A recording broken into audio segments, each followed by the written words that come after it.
नमस्कार दोस्तों। पिछले कुछ दिनों से सोशल मीडिया पर एक अलग ही बहस छिड़ी हुई है। यूट्यूब के लोकप्रिय टीचर्स बनाम मुख्यधारा मीडिया की एंकर अंजना ओम कश्यप। एक तरफ से तीखे तंज कसे गए तो वाले स्टार टीचर्स जिनको कुछ जानना ना कौड़ी, खाली व्यूज बटोरते हैं, उटपटांग ग्रैब्स लिखते हैं। तो दूसरी तरफ से पलटवार में भाषा की मर्यादा को ही ताक पर रख दिया गया।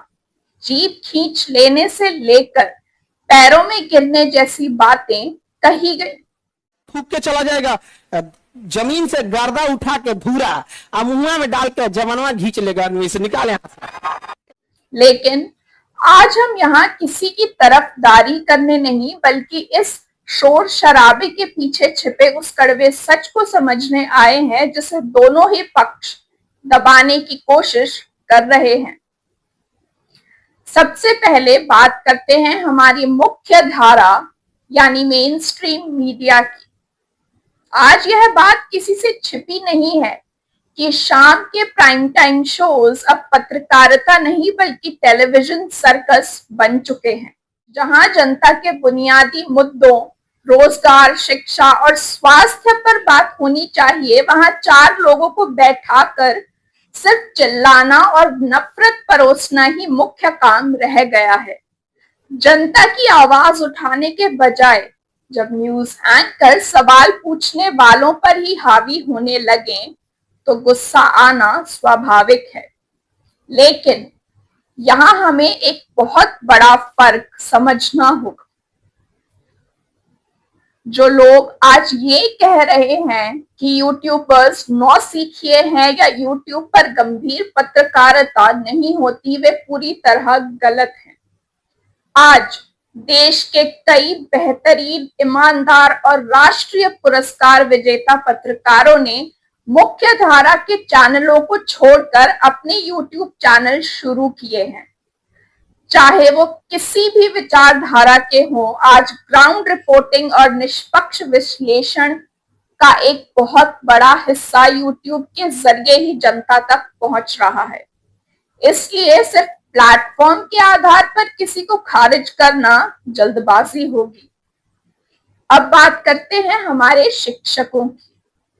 इसमें कोई दो राय नहीं है कि खान सर, अंकित अवस्थी सर जैसे तमाम शिक्षकों ने इस देश में शिक्षा का लोकतांत्रिकरण किया है। जो ज्ञान कभी सिर्फ अमीर बच्चों की पहुंच में था, उसे इन्होंने गांव-गांव के गरीब बच्चों तक बहुत कम फीस या मुफ्त में पहुंचाया है। इनका योगदान अतुलनीय है। लेकिन क्या लोकप्रियता आपको अभद्र होने का लाइसेंस देती है? जब एक शिक्षक कैमरे के सामने आकर उग्र भाषा का इस्तेमाल करता है या महिलाओं के प्रति अमर्यादित शब्दों का प्रयोग करता है, तो वो सिर्फ अपना नुकसान नहीं करता। देश के लाखों युवा उन्हें अपना आदर्श मानते हैं। अगर गुरु की भाषा में तू तड़ाक और गाली गलौज आ जाएगी तो समाज अपने बच्चों से शिष्टाचार की उम्मीद कैसे करेगा? गुस्सा होना आपका हक है, लेकिन अपनी बात को तार्किकता और शालीनता से रखना ही एक सच्चे शिक्षक की पहचान है।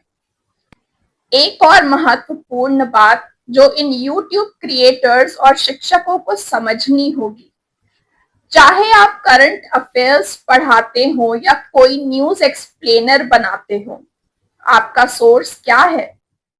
आप सुबह जिन अखबारों की कतरने अपनी स्क्रीन पर लगाते हैं, वो खबरें कहां से आती हैं?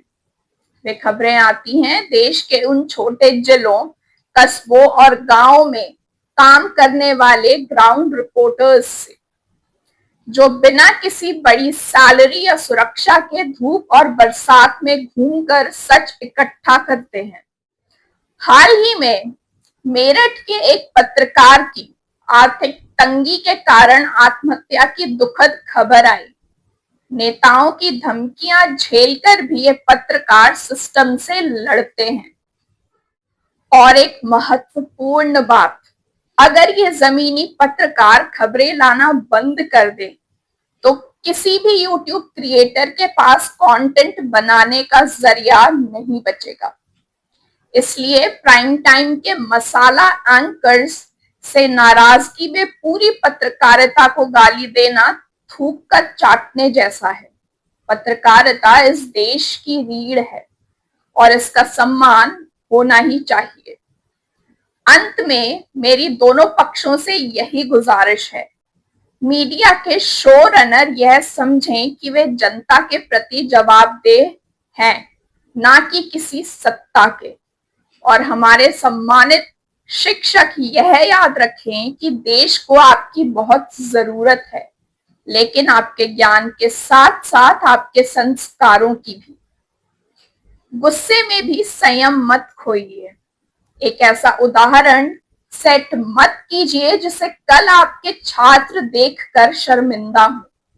मर्यादा बनी रहेगी तभी लोकतंत्र भी बचेगा और संवाद भी।